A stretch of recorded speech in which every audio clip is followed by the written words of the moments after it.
Hello students, हम कर रहे थे यूनिपोलर सिस्टम। लास्ट सेशन में हमने इसका मीनिंग किया एंड इसके कोजेस किए, किस वजह से यूनिपोलर सिस्टम है वो अमर्ज होता है।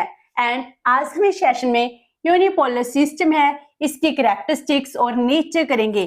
जब यूनिपोलर सिस्टम अमर्ज होता है इंटरनेशनल रिलेशंस में 1990 से लेकर 2000 तक का टाइम पीरियड को हम यूनिपोलर सिस्टम कहते हैं, क्योंकि इस टाइम यूएसए है वो ही ओनली सुपर पावर रह गई थी, तो एक ही पोलर था।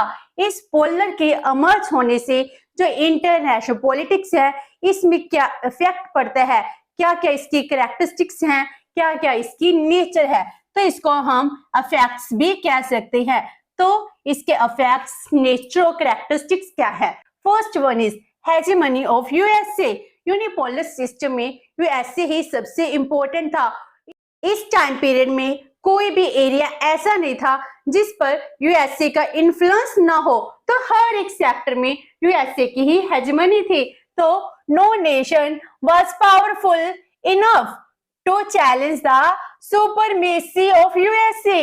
यूएसए की सुपरमेसी को कोई भी नेशन चैलेंज नहीं कर सकता था, तो किसी भी नेशन के पास इतनी पावर नहीं थी। तो यूएसए था वो ओनली मिलिट्री पावर नहीं था, इससे अलावा इकोनॉमिक पावर भी था। जब एक कंट्री के पास मिलिट्री पावर है, इकोनॉमिक पावर है, तो उस टाइम जब अदर कंट्रीज डेवलप होना स्टार्ट करती हैं, अपनी इकोनॉमी को लिबरलाइज करती है, अपने इकोनॉमिक प्रॉब्लम का सॉल्यूशन के लिए यूएसए की तरफ देखनी है, उस टाइम यूएसए को टक्कर कौन देगा। इसीलिए इसके भी साइड कोई भी नहीं था जो इसको चैलेंज कर सके। तो चैलेंज करने वाला कौन था? कोई भी नहीं था। इसीलिए हेजेमनी, डोमिनेंस किसकी होगी? यूएसए की होगी। तो ईच एंड एवरी सेक्टर पर यूएसए ही डोमिनेंट था। Number 2, only one military alliance, NATO. जब बाइपोलर सिस्टम था, कोल्ड वॉर स्टार्ट होती है, यूएसए की मिलिट्री अलायंस का नाम नाटो था एंड यूएसएसआर सोवियत यूनियन है, इसने वार्सा पैक्ट है वो बनाया था। तो वार्सा पैक्ट एंड नाटो दो मिलिट्री अलायंस थे, लेकिन जब कोल्ड वॉर खत्म होती है, सोवियत यूनियन है इसका डिसइंटीग्रेशन हो जाता है, इसके साथ ही वार्सा पैक्ट है वो खत्म हो जाता है। लेकिन यूएसए का North Atlantic Treaty Organization NATO है अब भी वर्किंग में है, तो अब तक नाटो को खत्म नहीं किया गया है, जबकि आज के टाइम में नाटो की जरूरत भी नहीं है, फिर भी यूएसए ने नाटो को खत्म नहीं किया है। लेकिन यूएसएसआर सोवियत यूनियन का वार्सा पैक्ट है वो डिसॉल्व हो जाता है। तो जब एक मिलिट्री अलायंस होगा तो पावर भी उसकी होगी। तो इस तरह यूएसए बहुत ही ज्यादा डोमिनेंट था। Next is American dominance over international financial institution. जो इंटरनेशनल फाइनेंशियल इंस्टीट्यूशन थी जैसे आईएमएफ, वर्ल्ड बैंक, तो इसको इस्टेब्लिश किया गया कि जो पुअर कंट्रीज हैं इनको जो ग्रांट देगी, हेल्प देगी, जिससे वो अपनी इकोनॉमी को डेवलप कर पाए। लेकिन इन पर भी डोमिनेंस किसकी थी? अमेरिका की डोमिनेंस थी। तो जी किसके अंडर वर्क कर रही थी? They are also under the influence of USA. जिसको यूएसए अपना फ्रेंड मानता था उसको बहुत ही कंसेशन रेट पर इजिली बहुत ही ज्यादा ह्यूज अमाउंट लोन अवेलेबल हो जाता था। लेकिन जो यूएसए की सुपरमेसी को, हेजेमनी को एक्सेप्ट नहीं करता था, उस पर इकोनॉमिक सैंक्शन है, कंडीशंस हैं, तो आईएमएफ है वो कंडीशंस भी इंपोज करता था। जैसे हम 1991 की बात करते हैं, इंडिया ने जब अपनी इकोनॉमी को लिबरलाइज किया था, जिस टाइम हमारे पास फॉरेन एक्सचेंज है वो खत्म हो रही थी, उस टाइम हमने आईएमएफ से हेल्प ली, तो उसने हम पर बहुत ज्यादा कंडीशंस इंपोज की थी, वो भी यूएसए के अंडर ही की थी। तो इस तरह यूएसए है वो क्या करता था? कंडीशंस को इंपोज करता था on the countries receiving help from these institutions. अगर कोई भी कंट्री आईएमएफ से, वर्ल्ड बैंक से हेल्प लेती थी तो उस पर कंडीशंस यूएसए इंपोज करता था वाया इंटरनेशनल फाइनेंशियल इंस्टीट्यूशन। तो इस तरह जो मनी है जिससे हमने डेवलप करना था, अपनी इकोनॉमी की जो पावर थी उसको इंक्रीज करना था, बैलेंस ऑफ पेमेंट को बैलेंस करना था, उसमें भी यूएसए की ही डोमिनेंस थी। Next is set back to balance of power system. तो जब कोल्ड वॉर चल रही थी, कोल्ड वॉर में बैलेंस ऑफ पावर सिस्टम था। बैलेंस ऑफ पावर का मीनिंग क्या है? अगर यूएसए के पास है तो उसके इक्वल पावर सोवियत यूनियन के पास है, तो बैलेंस था इक्वल पावर का, तो बैलेंस कभी भी टिल्ट नहीं होता था। लेकिन जब सोवियत यूनियन है वो डिसॉल्व हो जाता है, उसके बाद बैलेंस ऑफ पावर है वो खत्म हो जाती है, क्योंकि यूएसए ही है जिसके पास पावर रह गई थी। तो बैलेंस ऑफ पावर कहां से आती? तो इस टाइम पीरियड में during bipolar system balance of power वो प्रिवेल करी थी, जिस वजह से कोल्ड वॉर में भी वॉर नहीं हुई थी। लेकिन सोवियत ब्लॉक के डिसॉल्व होने से जो पावर सिस्टम है जे भी डिसॉल्व हो जाता है, बैलेंस ऑफ पावर सिस्टम है जे खत्म हो जाता है। तो बैलेंस ऑफ पावर होता क्या है, इसकी एक सेपरेट वीडियो है जिसका लिंक डिस्क्रिप्शन बॉक्स में है, उससे आप बैलेंस ऑफ पावर का कॉन्सेप्ट है इसकी स्टडी कर सकते हो। Next is impact on the working of United Nations. United nation की वर्किंग को भी इम्पैक्ट कौन कर रहा था? यूएसए ही कर रहा था। कुछ क्रिटिक तो जी कहते हैं यूनाइटेड नेशन था it has been hijacked by the USA. Meaning USA जो कहता था यूनाइटेड नेशन वो ही करता था, it is hijacked by the USA. तो ये बहुत ही ग्रेव का कंसर्न था। मीनिंग यूनाइटेड नेशन की इंडिपेंडेंस है खत्म होगी। हम सॉवरेन स्टेट्स ने एक इंटरनेशनल ऑर्गेनाइजेशन बनाई जिस पर डोमिनेंस किसकी है? एक यूएसए की थी। तो यूनाइटेड नेशन था वो इतना इनकैपेबल हो गया कि एक डिसीजन भी यूएसए के बिना नहीं ले पाता था। United nation can not taken even a single decision without the approval of the USA।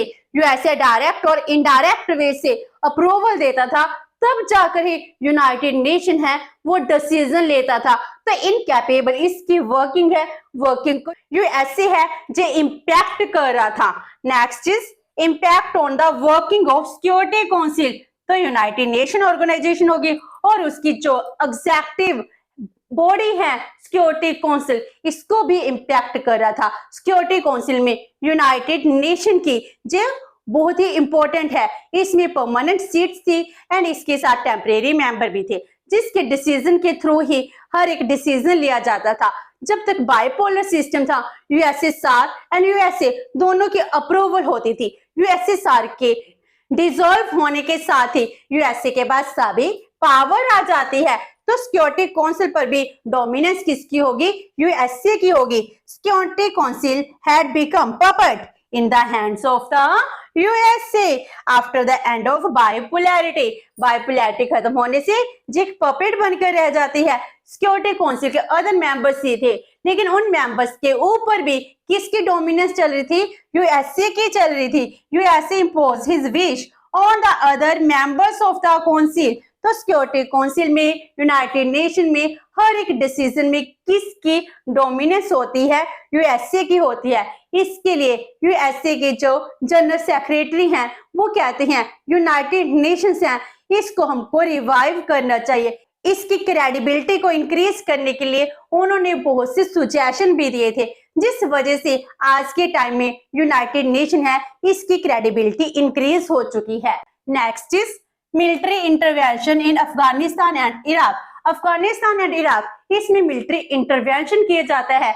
USA attack करता है। पहले इराक पर अटैक होता है 90 एंड 91 में, जिसको गल्फ वॉर कहते हैं, जब कुवैत एंड इराक की वॉर हुई थी। लेकिन इस वॉर में जो यूनाइटेड नेशन है उससे अप्रूवल ली जाती है। लेकिन 2003 में यूनाइटेड नेशन की विशेष के अगेंस्ट यूएसए इराक पर अटैक कर देता है। अब यूनाइटेड नेशन ने अप्रूवल नहीं दी, उसके बाद भी उसने अटैक कर दिया। उन्होंने कहा कि इराक है जो मिलिट्री वेपन्स को इंक्रीज कर रहा है, लेकिन मिलिट्री कैंपेन में, मिलिट्री अटैक में कुछ भी ऐसा फाउंड नहीं हुआ।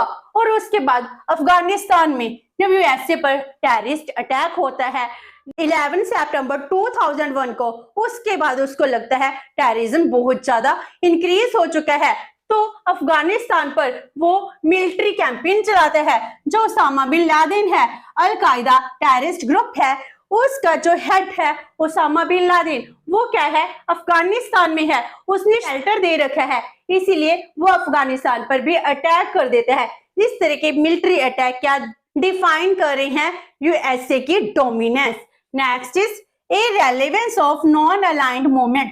जो नॉन अलाइंड मूवमेंट थी, नैम थी, जिसको कोल्ड वॉर के पीरियड में स्टार्ट किया जाता है, जिसमें एशिया, अफ्रीका, लैटिन अमेरिका की न्यूली इंडिपेंडेंट कंट्रीज है वो मेंबर बन जाती हैं, तो इसकी रेलेवेंसी है वो खत्म होनी स्टार्ट हो जाती है। इस पर क्वेश्चन अराइज होता है कि जब एक ही पोलर रह गया तो हम किसके साथ अलाइन करना है, तो इसकी रेलेवेंस है वो भी खत्म होगी। तो question mark arise on the performance and relevance of NAM after the end of bipolarity. इस तरह नैम है जो यूनाइटेड नेशन ऑर्गेनाइजेशन के बाद सेकंड इंपॉर्टेंट ऑर्गेनाइजेशन थी, इसके ऊपर भी क्वेश्चन मार्क स्टार्ट हो जाता है। Number 9, importance of economic factors. अब इस टाइम पीरियड में जो हमारी प्रायोरिटीज थी चेंज होगी, तो अब कंट्रीज है वो इकोनॉमिक डेवलपमेंट को इंपॉर्टेंस देने लगी। उनके लिए मिलिट्री पावर से ज्यादा बड़ी पावर कौन सी थी? इकोनॉमिक पावर थी। वो इकोनॉमिक पावर को अटेन करना चाहती थी। Many countries give attention to their economic development, और इसके लिए एलपीजी मॉडल है बहुत सी कंट्री ने अडॉप्ट किया। L, liberalisation, privatisation, globalisation. तो लिबरलाइजेशन, प्राइवेटाइजेशन एंड ग्लोबलाइजेशन ने पूरे इकोनॉमी को ओपन कर रख दिया, जिससे ग्लोबल मार्केट है, फ्री ट्रेड है, free flow of goods, capital, technology है जो एक्सपेंड होता है। अब हमारे लिए इकोनॉमिक पावर ज्यादा इंपॉर्टेंट है, ना कि मिलिट्री पावर ज्यादा इंपॉर्टेंट थी। इस सेक्टर ने क्या किया? अपने आप को डेवलप करने की कोशिश की। जब हम इकोनॉमिकली पावर बनने की कोशिश कर रहे हैं, तो इसमें जब तक हम वीक हैं तब तक किसी भी सुपर पावर के चैलेंज नहीं कर सकते हैं, तो बहुत सी कंट्रीज डेवलप करना स्टार्ट कर देती हैं। Next is dominant position of multinational companies, जिसको हम एमएनसीज कहते हैं। एमएनसीज बहुत ही इंपॉर्टेंट रोल प्ले कर रही थी।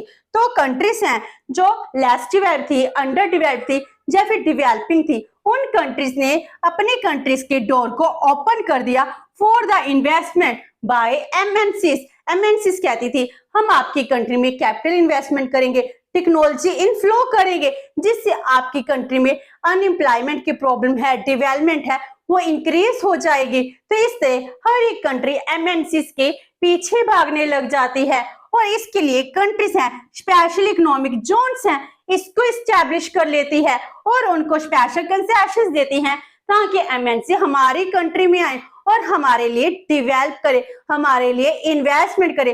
तो लोगों की इस टाइम नेशन से प्रायोरिटी चेंज हो गई।